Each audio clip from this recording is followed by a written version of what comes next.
Hey everybody, it's Janice with Creating Through Chaos. I'm going to start this project off with this sign that I got at Dollar Tree and these stencils that I got at Hobby Lobby. So the first thing I'm going to do is I'm not even going to paint the sign or anything. I'm going to place my first stencil up at the top, and that is going to be the rooster. I'm just going to tape that down, and then I'm going to use my sponge pouncer, and I am going to pounce some black paint and stencil this rooster right onto this top one. And I'm just using a small amount of paint, going over each spot several times if I need to, and holding my stencil down in place as I do it, making sure I dab off any extra paint.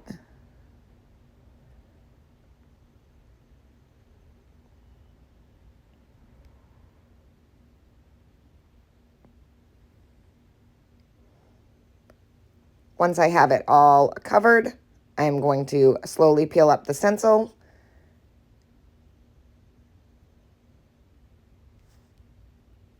And then I'm going to work on my next block, which is the second one, and I'm going to do the pig on that one. So again, I'm just going to line it up to the center where I want it and put some tape on the edges just so that it doesn't move around while I stencil it. Making sure I get it right where I want it. And then again, just pouncing on the black paint.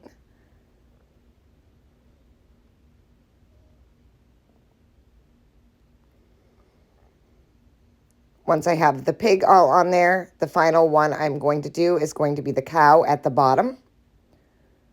So I'm just going to center that again and then tape that into place also. I just used the same piece of tape. I just kept pulling it off and then putting it on the next one.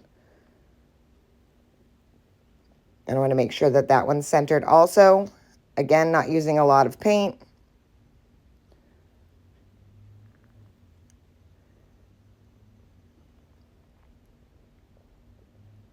Once I have that all done, I can peel that one up. And there I have all three of my animals on there. Next, I took a piece of masking tape and I laid it down on my paint mat, and I just started to put a bunch of half beads stuck to the tape, and I did 12 of them. And I'm going to paint all of those black. So I'm just going to take my black paint that I was using for the stenciling and go all around each one of the beads, making sure that they're fully covered, especially the edges on the bottom. Once I have those all painted, I'm going to let them dry, and then I'm going to start adding them to my sign.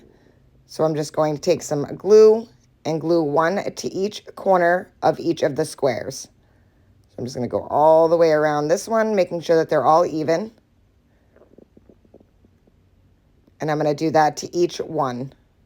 Once I had all these beads on, I called this project finished. I was going to add some buffalo check bows to each one of the animals or a bow to the top of the sign, but I thought it was just perfect as is. Sometimes less is more, and I really like the way it looks just as it is.